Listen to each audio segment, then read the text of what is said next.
tal, amigos y amigas? Bienvenidos a una emisión más de su programa Expediente INACYPE. Soy Rafael Ruiz Mene, me da mucho gusto recibirlos el día de hoy. En esta oportunidad traemos para ustedes un tema que estoy seguro resultará de gran interés para todos ustedes y que tiene que ver con un tema poco explorado y que tiene muchas vertientes que suelen ser muy interesantes y que es el tema de la Corte Penal Internacional. Para este efecto hemos invitado a dos personas que conocen del tema. En primer término quiero presentar a Javier Dondé Matute, un experto sin lugar a dudas sobre el derecho penal internacional y muy particularmente sobre la Corte Penal Internacional. Javier es licenciado en Derecho por el ITAM, es maestro en Derecho por la Universidad de, aquí tengo Georgia, pero está mal, ¿no es? No, es Aberdeen. No, es Georgia. Es Georgia. Sí. Y doctor en Derecho Penal Internacional y Derecho Penal Comparado por la Universidad de Aberdeen, es la que yo ubicaba a Javier. En Escocia ha impartido clases de Derecho Penal Internacional y Derecho Penal en la Universidad de Aberdeen, en el ITAM, en la propia Universidad Nacional Autónoma de México. Es miembro del Sistema Nacional de Investigadores Nivel 1 y miembro de la Coalición Mexicana para la Corte Penal Internacional. Actualmente se desarrolla como profesor investigador del INACYPE, además de que es autor de diversos libros con temas relacionados al derecho penal internacional. También nos acompaña una joven investigadora, incipiente investigadora, que es Isabel Montoya. Ella es egresada de la Facultad de Derecho de la Universidad Nacional Autónoma de México y bueno, ya ha iniciado su labor profesional como asistente de investigación en el Sistema Nacional de Investigadores con don Sergio García Ramírez. Actualmente se desempeña también como asistente de investigación en el Instituto Nacional de Ciencias Penales y ha impartido ya distintos cursos y conferencias sobre el ramo particularmente del derecho penal internacional. Bueno, así las cosas, a mí me gustaría una manera de introducción, Javier, para la gente que amablemente nos sintoniza y entrar un poco en materia. ¿Qué debemos entender por derecho penal internacional? Porque ya ves que estaba esta discusión ya muy superada de que si era derecho y que si era internacional y que no lo era. ¿Qué debemos entender por derecho penal internacional en general? Sí, bueno, a mí me gusta entender el derecho penal internacional como cualquier derecho penal, ¿no? Es decir, si en México tenemos un derecho penal en el cual tenemos un código, en el cual encontramos normas jurídicas relativas a la tentativa, autoría y participación, excluyentes de responsabilidad y un catálogo de delitos, lo mismo a manera de reflejo ocurre en el derecho penal internacional, es decir, es igualmente un sistema jurídico penal, evidentemente, en el cual encontramos normas jurídicas que regulan cuándo se va a establecer la responsabilidad de una persona. Es decir, también en el ámbito internacional tenemos normas sobre autoría y participación, excluyentes del delito y un catálogo de lo que denominamos crímenes internacionales. Entonces es un sistema jurídico aparte, paralelo, al que encontramos en cualquier sistema nacional. Ahora, digamos, la diferencia es que mientras que cada estado, cada país, y según su organización política administrativa, tiene códigos penales o como les denominen, a nivel internacional esto es a través de lo que denominamos tratados. Sí, en parte sí. En realidad, las fuentes de derecho internacional, las tradicionales son los tratados, la costumbre internacional y los principios generales de derecho, además de las fuentes auxiliares como la doctrina y las resoluciones judiciales. Entonces, en realidad, encontramos este tipo de normas que yo mencionaba en cualquiera de las fuentes de derecho internacional, siempre y cuando tengan un contenido penal, formarán parte del derecho penal internacional. Eso es. Y precisamente como uno de los instrumentos para que este derecho penal internacional pueda desplegarse, Isabel, me imagino que uno de esos instrumentos es la Corte Penal Internacional. Sí, bueno, la Corte Penal Internacional es la institución, el organismo internacional que se crea a través de un tratado internacional, que es el Estatuto de Roma.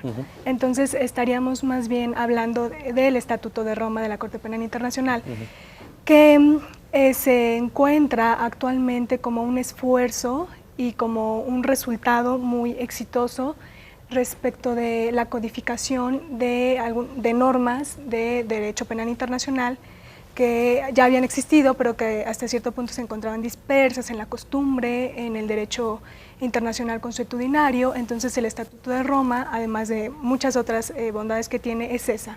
Es una codificación del derecho penal internacional que existía y se junta todo en el estatuto, y sí, obviamente es como ahorita el referente más importante en tratados internacionales respecto de derecho penal internacional. Y ese Estatuto de Roma, en cuanto a su naturaleza, es un tratado internacional. Es un tratado internacional, por lo tanto se rige por el derecho de los tratados, contenido en el derecho internacional público general, en cuestiones de interpretación, todo es un tratado internacional, entonces se regiría por esas normas. Y es lo que da origen, nacimiento a la Corte Penal Internacional. Exactamente. ¿Es la que tiene su sede en La Haya?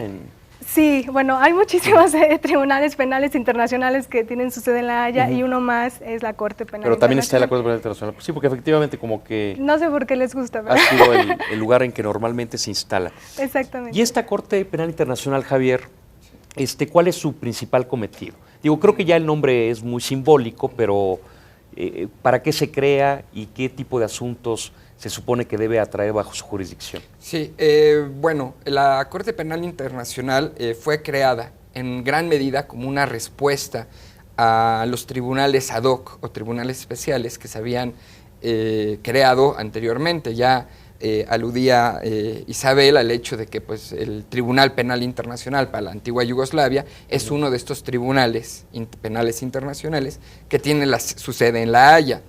En realidad desde Nuremberg hemos tenido, o la comunidad internacional ha tenido una insatisfacción con los tribunales ad hoc, ¿no? Y por tribunales ad hoc, sobre todo para nuestro público, Javier, te refieres a aquellos que fueron creados en exclusiva para atender un acto en particular, ¿no? O una serie de actos que involucran exactamente. a un Estado. El término técnico en derecho penal internacional es situación.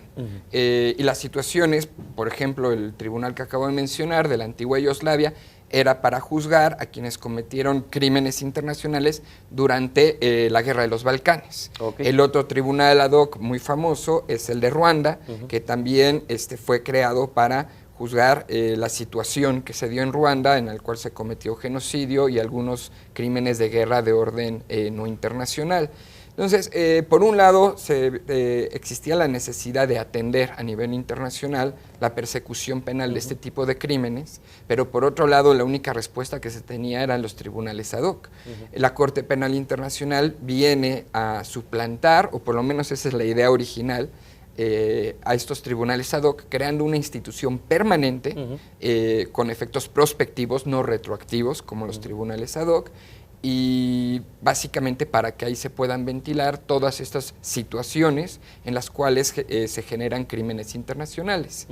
Entonces, básicamente esa es la idea. Ahora, algo que es muy importante tener presente es que la responsabilidad, en primer momento, para procesar este tipo de crímenes internacionales la tienen los estados.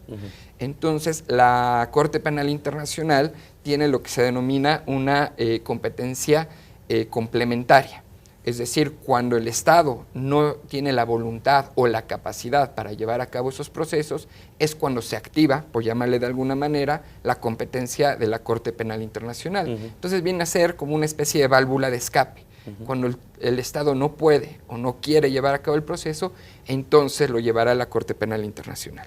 Ok, entonces su característica fundamental es ya permanente, ya no es en específico para atender una situación como nos refiere Javier en términos de derecho internacional. Ahora, ¿para qué tipos de delitos son, Isabel? Me imagino que hay para derecho penal internacional ciertas conductas delictivas que no son las comunes que podremos identificar en un Estado, ¿no? Sí, bueno, aquí habrá que hablar un poquito sobre crimen internacional. Entonces, el crimen internacional es aquel que es, bueno, cuyo bien jurídico proviene de la comunidad internacional. Entonces, el bien jurídico tutelado viene de la comunidad internacional y a ese se le llama el crimen internacional. Bueno, cuando ya se tipifica, bueno, cuando hay una regla, una norma que protege a ese bien. Entonces, la Corte Penal Internacional, en teoría, debería de conocer únicamente de crímenes internacionales. Entonces, ahorita actualmente la competencia de la Corte se limita a 4 crímenes, que es el crimen de genocidio, crímenes de lesa humanidad y crímenes de guerra. También se incluye el crimen de agresión. Sin embargo, ahorita la Corte no tiene competencia para analizar cuestiones de agresión, porque aún no se tiene una definición oficial del tipo penal de agresión. Entonces, hasta ahorita la Corte tiene que trabajar con genocidio, crímenes de guerra y crímenes de lesa humanidad. Que sobre ellos, entiendo, ya hay un consenso sobre qué se va a entender. Exactamente, ya hay tipos penales, ya están los listados de las conductas en el propio estatuto y entonces, ahora, también hay una cuestión importante.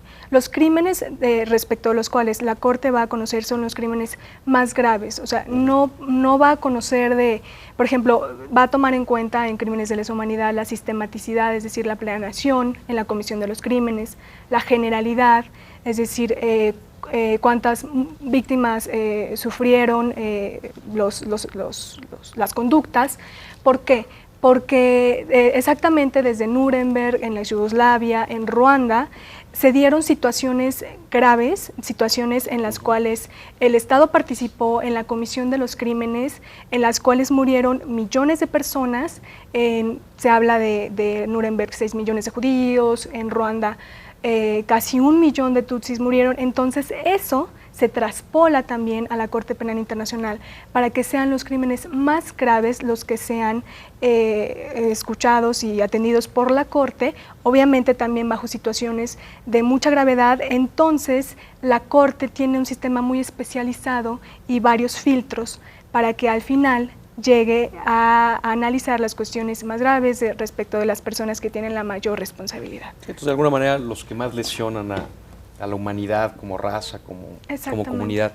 En este sentido, Javier, cuando se instaura la Corte, ¿cómo eligen en términos generales, por ejemplo, se les denomina magistrados, ministros? Sí, se les denomina magistrados. Tiene la Corte Penal Internacional una instancia que se llama la Asamblea de Estados Parte, que es un poco, quizá la analogía no sea del todo buena, pero es como el Consejo de la Judicatura de la Corte Penal Internacional. Y básicamente las funciones de la Asamblea de Estados Parte están nombrar a los magistrados, nombrar al fiscal, establecer el presupuesto, las reglas de procedimiento y prueba, que hace las veces de código procesal, los elementos de los crímenes, que es un documento que ayuda a interpretar los tipos penales a los que mencionaba Isabel. Sí, de tal manera que ya no queda duda que es genocidio, que es delito de lesa humanidad.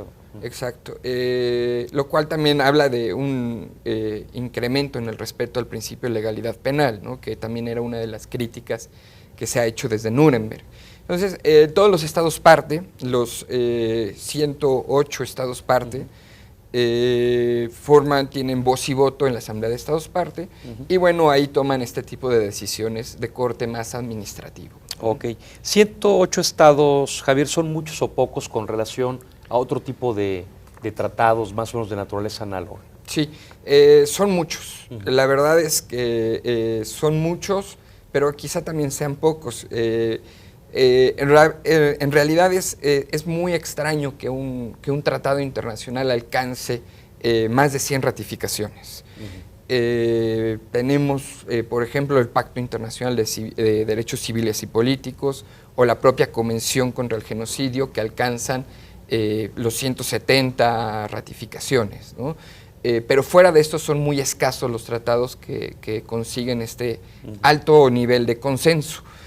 Por otro lado, creo que son pocos porque todavía faltan muchos países importantes en cuanto a la política internacional para ratificar, primordialmente Estados Unidos, pero también podemos mencionar a Rusia y a China, ¿no? Y a países que han tenido problemas de este tipo en el pasado, como Chile, que me parece es el único país de América Latina que no ha ratificado el Estatuto de Roma. Entonces, por un lado, tenemos un buen número de países que han consentido al Estatuto de Roma, a la Corte Penal Internacional, pero también tenemos quizá unos países que podemos denominar claves en cuanto a la política internacional, que no han formado parte del mismo. Estos países claves que mencionas, Javier, Estados Unidos, Rusia, China, creo que nadie tiene dudas de que son países relevantes. Y además los tres son miembros del Consejo de Seguridad, además, entonces eso es muy importante, ¿no? ¿Cuáles son las razones genéricas por las cuales no lo quieren hacer. Me imagino que son distintas las de China, las de Estados Unidos, las supongo, pero en términos generales, ¿por qué no adherirse a un tratado de esta naturaleza? Bueno, muchos de estos países como Estados Unidos, Rusia y China tienen distintos perfiles, ¿no? Igual muchos países árabes de la tradición del derecho islámico no han ratificado el Estatuto de Roma porque lo sienten, por un lado, como una imposición de Occidente o que forma parte, digamos, de una tradición jurídica que no es la propia, ¿no? ¿O no es también el pensar que va a ser un instrumento de estos países de Occidente poderosos para eventualmente inmiscuirse en asuntos? Creo que hay todavía un poco de desconfianza en ciertas regiones del mundo en cuanto a eso, principalmente, como decía, los países árabes o China, ¿no? Que tienen también, por otro lado, problemas de este tipo. Quizá el caso de Tibet pudiera llegar ante la Corte Penal Internacional y eso eventualmente podría disuadirlos para ratificar el Estatuto de Roma. En el caso de Estados Unidos creo que es un poquito ambivalente en realidad su posición, porque ellos firmaron el Estatuto de Roma en la administración Clinton, se firmó, pero no se ratificó el propio estatuto. Por ahí hubo una retirada de la firma, ¿no? George Bush retiró la firma, pero en el derecho internacional esa figura no existe, entonces su validez jurídica pues está en duda. Lo que faltó fue la ratificación. Lo que faltó fue la ratificación. Y por otro lado, ellos tienen una preocupación en cuanto a las tropas que tienen desplegadas en todo el mundo y que éstas pudieran eventualmente ser procesadas ante la Corte Penal Internacional, no solamente en Irak, ¿no? Que quizás es lo primero que nos venga a la mente, sino también como cascos azules, ¿no? Como aquellos soldados que participan en misiones de paz, los cuales no están exentos de un posible proceso ante la Corte Penal Internacional. Ellos además también tienen algunos problemas de constitucionalidad, porque ellos creen fielmente en la figura del jurado, ¿no? Por ejemplo. Y en la Corte Penal Internacional pues no hay un jurado, ¿no? Es un panel de jueces quien lleva a cabo, quien toma la decisión. También va un poco en contra de su tradición. Sí, va un poco en contra de su tradición, aunque esto, por supuesto, no ha sido obstáculo para que el Reino Unido, Australia y otros países de la misma tradición jurídica, Canadá, hayan ratificado el Estatuto de Roma. Entonces aquí tratar de englobar las razones es un poco complicado porque cada quien tiene... Muy bien, pero creo que es un esbozo general muy claro, Javier. Ahorita por lo pronto tenemos que ir a un primer corte, que es muy breve, regresamos.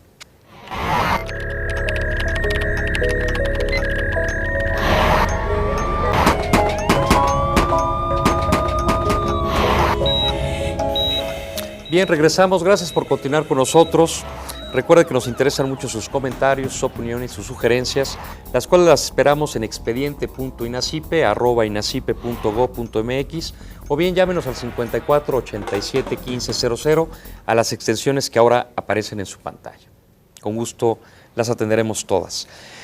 Nos comentaba Javier Donde Isabel, esbozar genéricamente algunas razones por las cuales algunos estados no habían querido firmar el Estatuto de Roma y por lo tanto participar en este proyecto de la Corte Penal Internacional. ¿México lo firmó? México lo firmó, lo ratificó, entonces ya es parte completamente del estatuto. Entonces ahorita estamos en la etapa de implementación.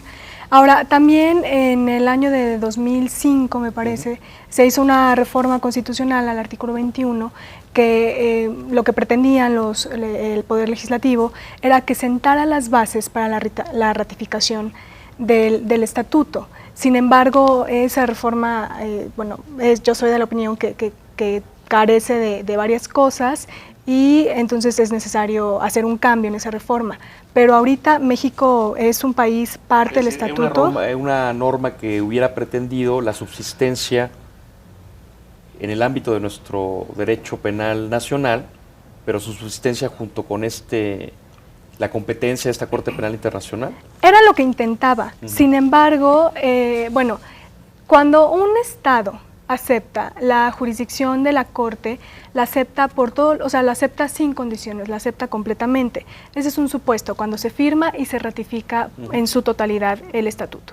Ahora, existe la posibilidad de que se firme un acuerdo ad hoc, es decir, un Estado que no es parte del estatuto desea que la Corte conozca sobre cierta situación que ocurrió en su país. Entonces, el Estado permanece no parte, pero para esa situación en específico, la Corte puede estudiar y lo trataría como Estado parte.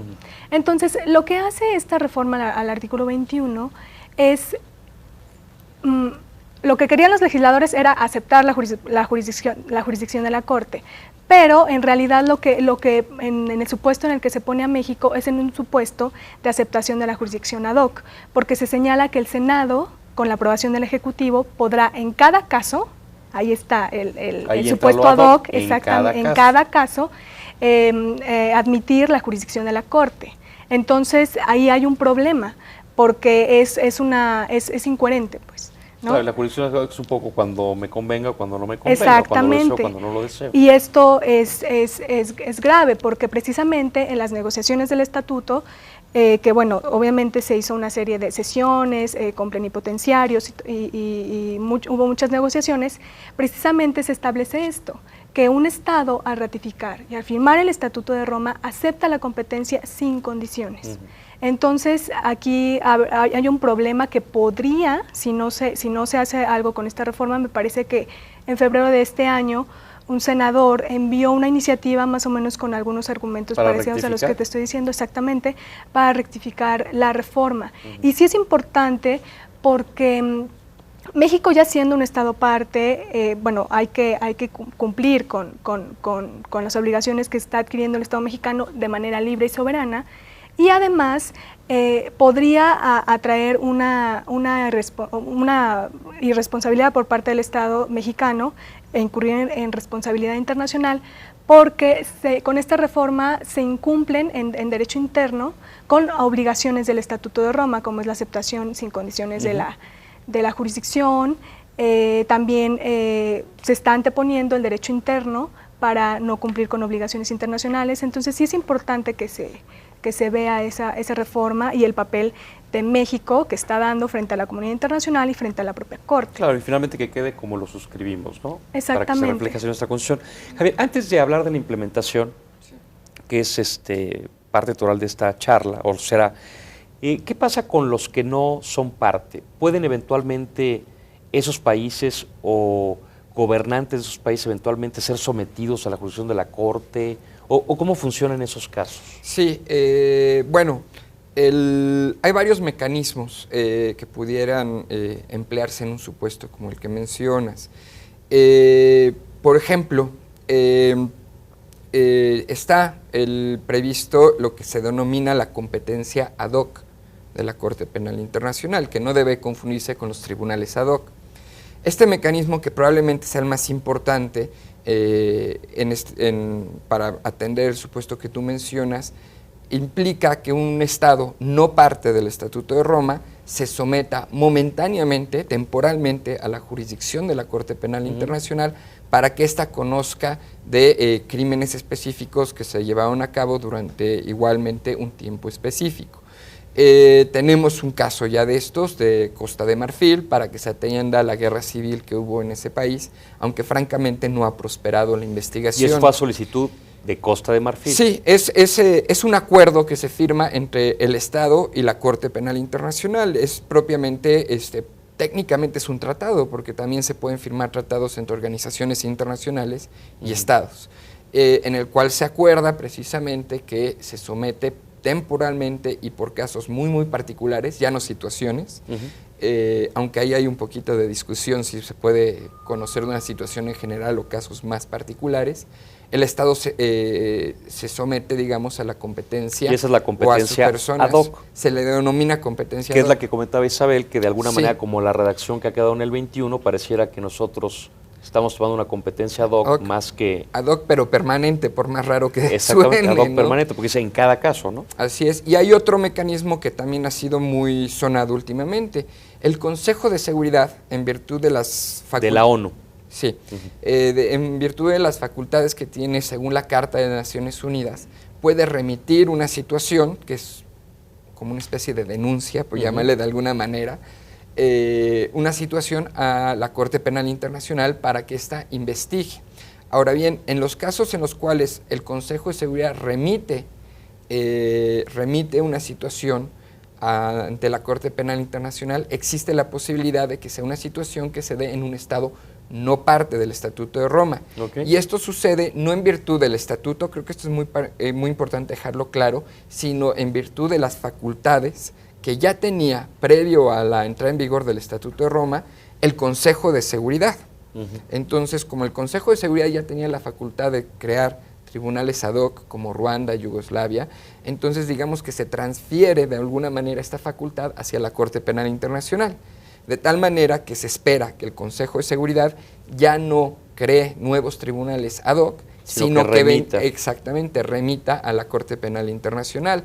Y aquí también tenemos un caso que probablemente sea más famoso inclusive que el de Costa de Marfil, que es el de Sudán, el de Darfur, y el posible genocidio que se esté llevando a cabo ahí. La Corte Penal Internacional, a través del fiscal, ya hizo una investigación, e inclusive hay órdenes de aprehensión en contra de altísimos funcionarios en el gobierno de Sudán, el propio presidente, el secretario del Interior, que es el equivalente al secretario de Gobernación, y algunos de los líderes de los grupos paramilitares en Sudán. Oye, y aquí la remisión fue vía el Consejo de Seguridad. Vía Consejo de Seguridad, quienes a través de una resolución votaron para remitir el caso y que la Corte Penal Internacional investigara y eventualmente procesara a estas personas. Aquí es claro, Javier, que si el gobernante que está ahora es a quien, o es uno de los a los que se está acusando de cometer esos delitos, pues es claro que Sudán no se va a someter a la jurisdicción. Entonces, aquí, digamos, ¿cómo se resuelve esa circunstancia en que ya la Corte Penal Internacional tomó conocimiento, el fiscal considera que sí, presuntamente se están cometiendo esas conductas y ya incluso se ubican responsables, que es la cabeza del poder de ese Estado? Ahí, ¿cómo se va a manejar esa situación? Sí, bueno, ciertamente es una situación muy complicada, porque evidentemente Sudán no va a entregar a su presidente y a su equivalente al secretario de Gobernación. No va a permitir hacer pesquisas. Y de hecho lo han mencionado públicamente los voceros del gobierno sudanés. Aquí la situación se maneja por otro sentido. En realidad, el hecho de que haya una orden de aprehensión en contra de estas personas limita la funcionabilidad del gobierno. El gobierno no puede funcionar si el presidente, el secretario de Gobernación tienen órdenes de aprehensión que en el momento de que salgan de Sudán pueden ser detenidos. Ahora, entonces, ¿quién los detiene, por ejemplo? ¿Cualquier ahí los puede detener del país miembro? Ahí los puede detener cualquier persona en aras de la orden de aprehensión emitida por la Corte Penal Internacional. Y es justamente la parte de la colaboración que es importante conocer. Entonces, aquí esto termina, sobre todo cuando estamos hablando de funcionarios de este nivel, aislando en gran medida al país, ¿no? Un país en este momento, en el tiempo, pues no puede funcionar si sus autoridades no pueden interactuar con los gobiernos de otros estados. Ahora, aquí también hay otro mecanismo importante. Los delitos o los crímenes, mejor dicho, competencia de la Corte no prescriben. Entonces, muchas veces este es un juego de paciencia, ¿no? Emitir la orden de aprehensión ahorita, porque en el entendido de que estas personas no van a durar no van a durar todo el tiempo en el poder, y puede, sobre todo en un país tan conflictivo como Sudán, y entonces puede, quizá dentro de 5 años, ¿no? 10, no sé, dependerá del país, de las circunstancias internas, cumplimentarse esa misma orden de aprehensión. Entonces, y desde luego que tiene también un valor simbólico, ¿no? Es cuando el presidente de un país tiene una orden de aprehensión en su contra, pues esto también tiene un valor simbólico. Entonces, creo que no hay que esperar que el hecho de que se emita la orden de aprehensión sea un efecto inmediato, sino más bien tenerla ahí y poder tener la posibilidad de de cumplimentarla posteriormente, ¿no? Sí, porque es una de las características de los delitos que comentaba Isabel, ¿no? O sea, no prescriben. No o sea, prescribe. puede pasar todo el tiempo que sea necesario Así es. y la acción penal sigue. Ahora, Javier, yo me imagino que normalmente cuando el Estado se somete a la jurisdicción, sobre todo en la competencia ad hoc, es cuando ya llega un nuevo gobierno, ¿no? Y este nuevo gobierno decide que efectivamente su antecesor sí cometió delitos de esa gravedad y le da competencia a la Corte Penal Internacional, ¿no? Eso puede ser una, o puede ser que el gobierno diga, quiero que conozcas de los posibles crímenes que esté cometiendo, por ejemplo, un grupo guerrillero, un grupo armado dentro de su territorio. Dentro de ese estado. Que también puede ser, porque algo muy importante es que si bien es cierto, hipotéticamente, teóricamente, estos crímenes internacionales se cometen principalmente por agentes estatales, las cláusulas del Estatuto de Roma, sus propios artículos, permiten que sean entes no estatales quienes también sean procesados ante la Corte Penal Internacional. Ahorita el primer caso que ya inició el proceso, el caso de Tomás Lubanga, es una persona que era el líder de un grupo armado en el Congo, no tenía nada que ver con el gobierno. Entonces, podría darse un supuesto de estos, Sí, ¿no? entonces ya hay un primer antecedente. Claro, aquí lo que es importante también es que todo este acuerdo es una negociación, ¿no? Entonces la Corte Penal Internacional también tendrá que ver, ¿no?, si le conviene o no llevar a cabo, según sus parámetros, ¿no?, ese proceso. Tendrá que ver la gravedad, si es la gravedad suficiente, que es algo a lo que aludía también Isabel, para poder firmar uno de estos acuerdos con un Estado, ¿no? Pero generalmente esto todavía está mucho en cuestiones hipotéticas. Estamos hablando quizá la Corte Penal Internacional tenga una función en un país en transición, en el cual se le dé a la Corte esta competencia vía un acuerdo para que la misma pueda conocer y coadyuvar el proceso de transición en un país que a lo mejor tuvo 40 años de guerra civil, por ejemplo, ¿no? O un régimen dictatorial de 10, 15, 20 años, ¿no? Claro, paciencia también. También un poco de paciencia. Oye, Isabel, nos comentabas, entonces, esto lo suscribe el gobierno mexicano, lo ratifica el Senado, incluso hay una reforma al artículo 21 constitucional en los términos que nos platicaste, que ya nos comentaba algún caso, Javier, de competencia ad hoc en relación a otro suceso internacional, pero ¿cómo se va a implementar finalmente el estatuto? Por ejemplo, habida cuenta de casos como los que comenta Javier, ¿no? Hay una orden de aprehensión internacional que me imagino que las policías de los países miembros reciben esa orden de aprehensión y eventualmente, si está conforme a las reglas de la Corte y a las propias, se ejecuta, pero imagino que también hay toda una serie de mecanismos que hay que echar a andar, ¿no? ¿Esto cómo se va a hacer? Bueno, ahorita ya se tiene una ley de cooperación que la estuvo trabajando la PGR en materia de cooperación. Cuando un país suscribe el Estatuto de Roma, la obligación más clara que tiene es la obligación de cooperar. De ahí que cuando, bueno, me voy a regresar tantito, ¿no? Cuando Javier estaban comentando de si eran muchos o pocos los estados que ahorita han firmado y ratificado el Estatuto de Roma, estamos hablando actualmente de que la comunidad internacional tiene aproximadamente 200 estados, entonces ya hay 108 ratificaciones, entonces un poquito más de la mitad. Pero en la práctica son pocos. ¿Por qué son pocos? Porque la Corte Penal Internacional no tiene una policía, como la tiene cualquier sistema de justicia estatal, ¿no? Que tiene todo un poder para realizar investigaciones, en algunos casos para realizar las detenciones y llevar a cabo un proceso penal. Entonces precisa de la cooperación precisa de la cooperación absoluta y fiel de los estados. Por eso es importante que la acepten, que la ayuden. Inclusive te comento, es la obligación clara que tienen los estados al firmar y ratificar el estatuto. Cooperar para que se puedan llevar a cabo las órdenes de aprehensión, las investigaciones, porque como lo comentó Javier, como la Corte se rige bajo el principio de complementariedad, es una obligación de los estados conocer de los hechos que se dieron en sus países, y si no pueden o no quieren, entonces ya será de la Corte Entonces también pueden trabajar, bueno, deben trabajar también conjuntamente, ¿no? Entonces, si la Corte desea hacer una investigación sobre cierto sujeto, sobre cierta situación de un Estado, entonces necesita que le den información respectiva, que le ayuden, ¿no? Entonces, en este sentido, la cooperación es importante. Ahora en México, te comento, está la ley de cooperación de la PGR y ¿Así también... se llama ley de cooperación?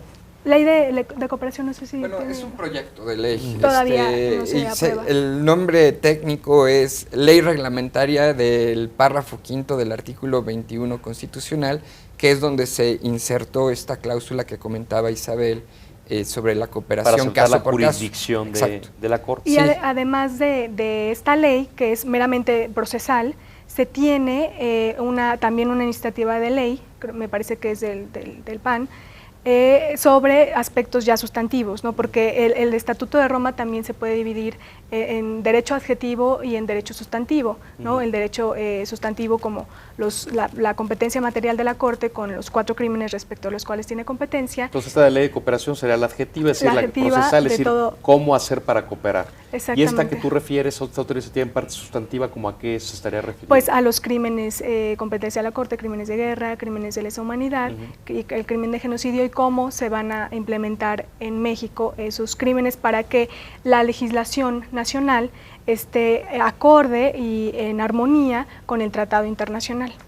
Que ya nos define estos distintos tipos penales. Exactamente, ¿no? Entonces ahorita lo que está pasando, bueno, en México es como el segundo paso, y en el mundo es eso, ya, bueno, los países que ya ratificaron y firmaron el Estatuto de Roma están ahorita en la etapa de implementación. Ya hay muchas leyes de implementación alrededor del mundo que cada estado las va implementando conforme a su legislación nacional, obviamente viendo todas las cuestiones de constitucionalidad y para que no vayan a tener ellos problemas internos, pero haciendo acorde a las normas contenidas en el ahorita Estatuto de Roma. tejiendo el entramado. Bueno, ahorita tenemos que ir a otro corte, es muy breve, regresamos.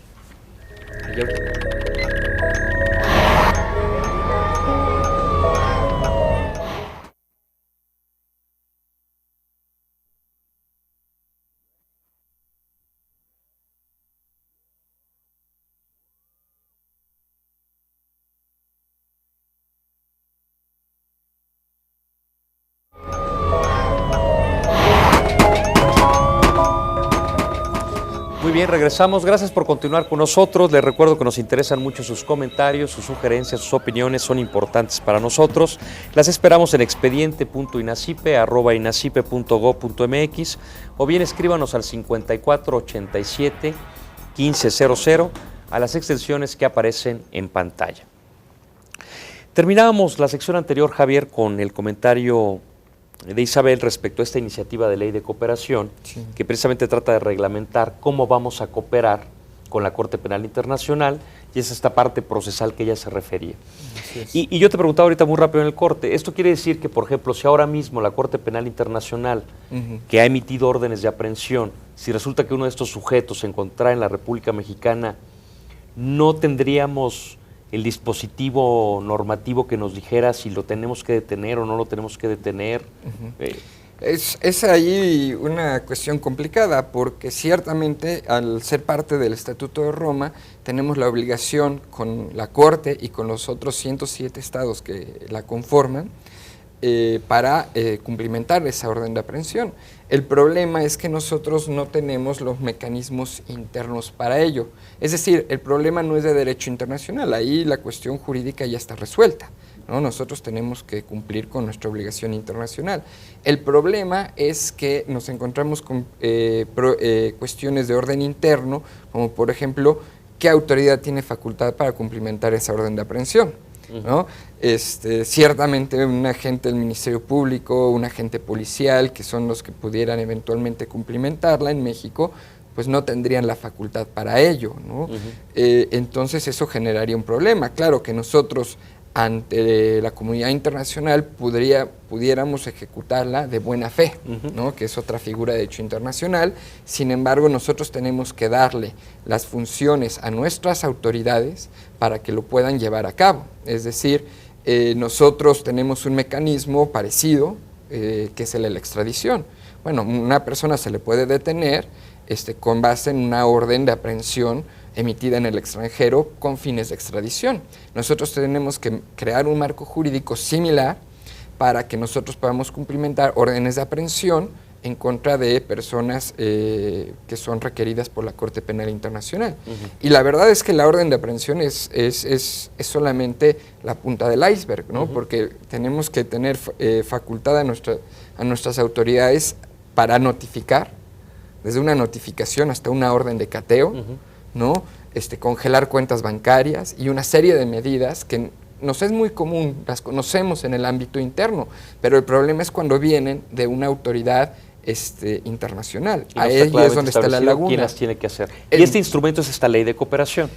Así es, esta ley de cooperación pretende justamente dar las facultades, ¿no? Y establecer los mecanismos para que se lleven a cabo las órdenes de la Corte Penal Internacional. Por órdenes, desde luego, me refiero en el sentido jurisdiccional, ¿no? No es que sea un mandato de la Corte, sino que no hay que entenderlo así, porque luego hay problemas de soberanía. Los pruritos de envolverse en la bandera nacional. ¿No? Exactamente. Entonces, para cumplimentar estas órdenes, inclusive la llamada entrega, ¿no? Cuando estamos hablando de una orden de aprehensión, estamos hablando de la entrega, que es digamos, la extradición, por llamarle de alguna manera, que a mucha gente no le gusta que se le llame así, hacia la Corte Penal Internacional. ¿Qué es eso, no? Cumplimentar esa orden. Se tiene que establecer un procedimiento breve, ¿no? En el cual ante un juez nacional se le tiene que respetar sus garantías de derecho de defensa, de réplica, etcétera, antes de ser trasladado a la Corte Penal Internacional. Todo eso lo tenemos que regular y ese es el sentido de esta ley. ¿Y qué ha pasado con esta ley? Porque entiendo que es todavía iniciativa, ¿no? Es una iniciativa, en efecto. Va a cumplir 2 años de que fue presentada al Senado. Es una iniciativa que proviene del Ejecutivo. Creo que fue trabajada primordialmente por Relaciones Exteriores, aunque PGR, Sedena y otras instancias que tienen que ver, involucradas opinaron, ¿no? Y entonces está en el Senado y bueno, pues ahí sí. ¿Todavía no la dictaminan? No, todavía no hay dictamen. Pero es que luego lo urgente va desplazando lo importante, ¿no? Así es, bueno, se ha cruzado la reforma energética, la fiscal, y a mí me sorprendió mucho que no se haya incluido con la reciente reforma constitucional en materia penal, porque me parece que es un ingrediente importante de esa reforma, ¿no? Es parte integral del sistema de justicia penal mexicano. Y hablando de esto, hubiera sido un buen momento para incorporarla en las iniciativas paquete, a dictaminar, ¿no? Así es. Ok. También tomando en cuenta el sistema de recepción del derecho internacional que tiene México, porque según el artículo 133, la Constitución y los tratados internacionales son ley suprema de la nación. Entonces, tomando en cuenta esto, el sistema es bondadoso con los tratados internacionales, tiene una recepción fácil. Entonces, pues si ya se tiene el Estatuto de Roma ratificado, se tiene esta reforma constitucional un tanto efectuosa, entonces era un momento propicio en esta gran reforma al sistema de justicia penal que se acaba de aprobar en este año, pues incluir. Sí, porque aparte se estaba hablando del tema, ¿no? Sí, también es penal y los tratados internacionales también forman parte de nuestro sistema jurídico y en este caso ese tratado de derecho penal internacional y la Corte Penal Internacional. Entonces yo creo que la mente del legislativo debió de haber tomado en cuenta, ¿no? La Corte Penal Internacional también forma parte de este sistema integral de justicia penal en nuestro país. Pero bueno, ya no se hizo, esperemos que haya ocasión en algún momento. Oye, Javier, y lo digo no con ironía, sí les habrán dicho que era a lo mejor momento de esa iniciativa tratarla junto con todo lo demás, porque a lo mejor les pasó por alto absolutamente, ¿no? Sí, como decías... Digo, siendo bien intencionados. Sí, bueno, yo la verdad no sé qué es lo que sucedió, pero ciertamente aquí creo que con la reforma constitucional se trató de resolver lo inmediato y como decías tú hace rato, como no tenemos a ningún congoleño aquí en el cual a quien aprender, pues entonces eso mejor lo dejamos para otro Cuando momento. Pase eso, entonces se va a tornar urgente. Eso, en tiempo récord va a salir la ley de cooperación, ¿verdad? Oye, hablando de estas leyes, Isabel, tú mencionaste la otra iniciativa que sabes que existe, que es para regular la parte sustantiva. Decías, los tipos penales. por ejemplo, ¿eso es necesario tomando en cuenta que ya, por ejemplo, el estatuto desarrolla qué se va a entender por genocidio, qué por derecho, digo, por delito de lesa humanidad? ¿Qué pretendería esto? Simplemente... Yo creo que sí es necesario, aunque tampoco es algo indispensable. Como sí lo es la de cooperación. Yo creo que es más indispensable la de cooperación, porque aparte el proceso es especializado y tiene sus cosas. Entonces, en el caso de la parte sustantiva, por ejemplo, actualmente ya tenemos un tipo penal de genocidio. Ya tenemos tortura, desaparición forzada de personas que bajo nuestros códigos penales actuales. Entonces, estos crímenes, por ejemplo, la tortura, la desaparición forzada, son crímenes de lesa humanidad bajo el estatuto si se cometen con el contexto requerido en el artículo 7º del estatuto, pero bueno, bien o mal, ya tenemos una regulación aquí. Ahora, eso por un lado. Por otro lado, también me parece que en dado caso, si se llegara a dar una situación en la que México se ve involucrado en algún tipo de hechos que puedan haber una conducta que pueda ser competencia a la Corte, pues se pueden utilizar las herramientas y los tipos penales que ya se tienen en México. Supongamos que no tengamos el genocidio, que sí lo tenemos, ¿no? Bueno, si no tenemos el tipo penal de genocidio, entonces podemos probablemente juzgar por homicidio, ¿no? El chiste es que no se quede la conducta en la impunidad, porque este tipo de crímenes también una característica de ellos es que la estructura generalmente va planeada, va generalizada y muchas veces se ve el Estado en este tipo de crímenes se ve inmiscuido, entonces quedan en la impunidad, ¿no? Entonces también algo que pretende el Estatuto de Roma es evitar la impunidad. Entonces, actuando de buena fe un Estado, si aún no tiene, inclusive si no es parte del Estatuto, y si aún no tiene las herramientas jurídicas dentro de su derecho nacional, entonces puede utilizar lo que tiene, ¿no? Entonces, yo creo que sí está bien una ley para que se armonice correctamente el derecho interno en materia sustantiva, en materia de crímenes internacionales, para que no haya después algún tipo de... Que conceptualmente quedemos claros, ¿no? Exactamente, que quede clara la armonización, que después no haya ninguna confusión y yo creo que para eso sería la forma de cerrar el círculo. Sí. En eso de cerrar el círculo, Javier, queda claro que para la implementación hace falta que eventualmente el Senado discuta esta ley, la apruebe, pase a la Cámara de Diputados, me imagino también, ¿no?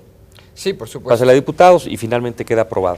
Pero ¿se requeriría generar algo más? ¿Alguna suerte de institución, instancia para operar esta ley de coordinación? O digamos, ya con esta ley de coordinación, ya las instancias establecidas de gobierno ya operan la cooperación hacia la Corte Penal Internacional. Sí, no es necesario crear una instancia adicional a las que ya tenemos. En todo caso, lo que esta ley hace es brindar nuevas facultades a instancias como Relaciones Exteriores, como el propio Ministerio Público de la Federación, para cumplimentar, en su caso, ¿no?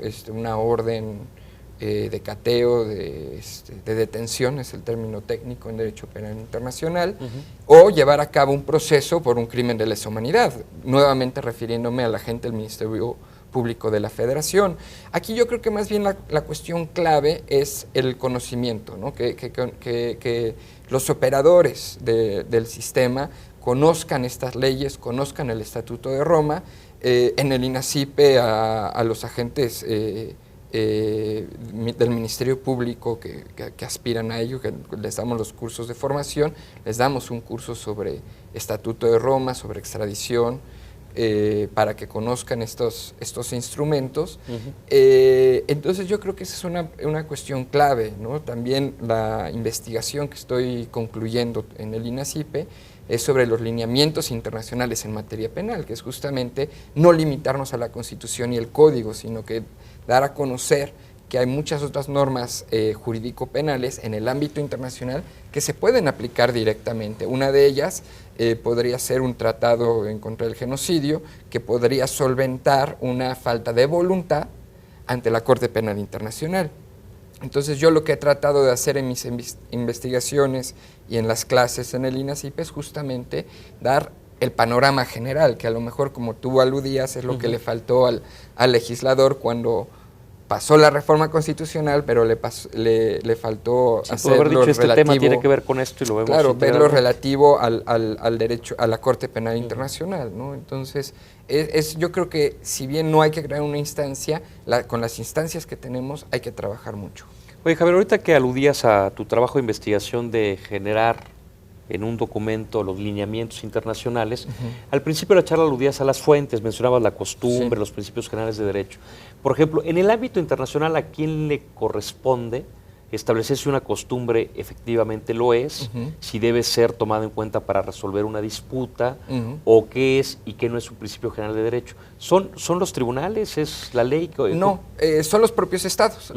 Los estados en realidad de una u otra manera generan su propia normatividad a través de la firma y ratificación de tratados y a través de la costumbre. La costumbre es una práctica reiterada, que es reiterada porque se considera jurídicamente obligatoria.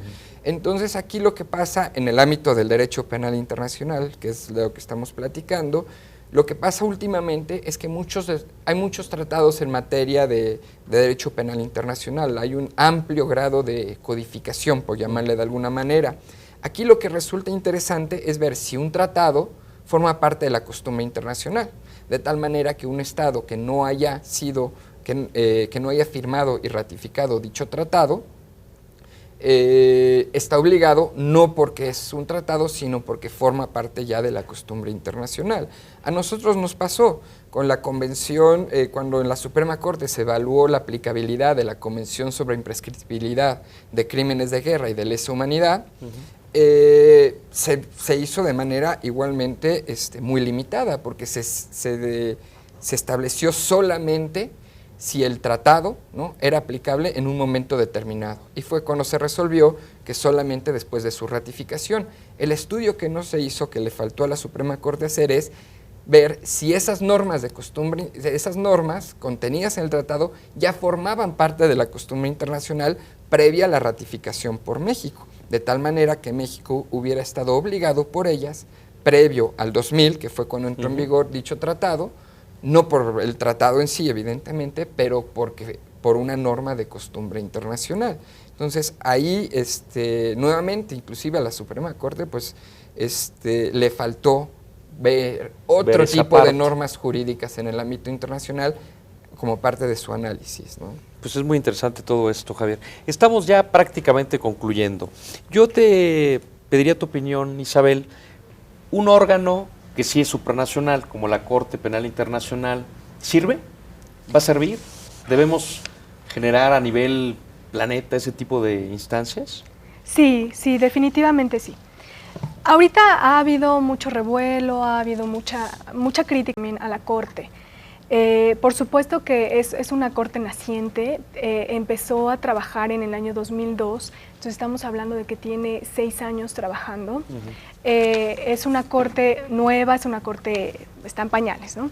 Entonces, por ese lado, bueno, tenemos todavía muchos años para afinarla, para hacerla perfectible. El Estatuto de Roma, por supuesto que admite, bueno, la conferencia de revisión del Estatuto en teoría debe ser en 2009, me parece que ya la Corte la pasó para 2010. Entonces, esto va a ir cambiando. Estamos en plena implementación. Se pueden dar enmiendas. Entonces, sí es importante apoyarla, a pesar de todos los defectos. Me parece que es un logro de la comunidad internacional que ya tengamos una Corte permanente vinculada al sistema de Naciones Unidas, que de la parte prospectiva.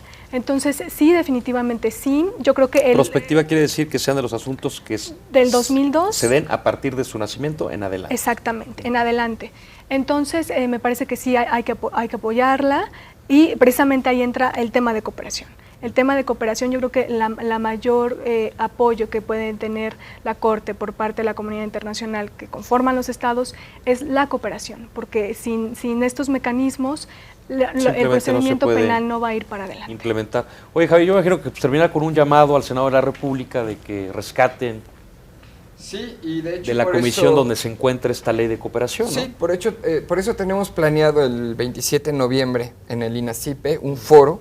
Vamos a invitar a varios expertos en el tema para hacer un nuevo llamado para que se discuta esta ley de cooperación. Bueno, pues ahí está la invitación. 27 de noviembre, ¿qué día de la semana es? Es jueves. Es jueves 27, seguramente será a las 18 horas. Sí, así Los es. eventos del instituto son abiertos al público en general, ojalá puedan estar ahí. Estará, por supuesto, Javier, Isabel y otros especialistas. Ahora, por lo pronto, no me queda más que agradecerle a Javier Dondé y a Isabel Montoya que hayan estado por Gracias acá a por ti nosotros por platicando de este invitarnos. tema. A ustedes su atención y nos vemos el próximo lunes a las 7 de la noche. Gracias.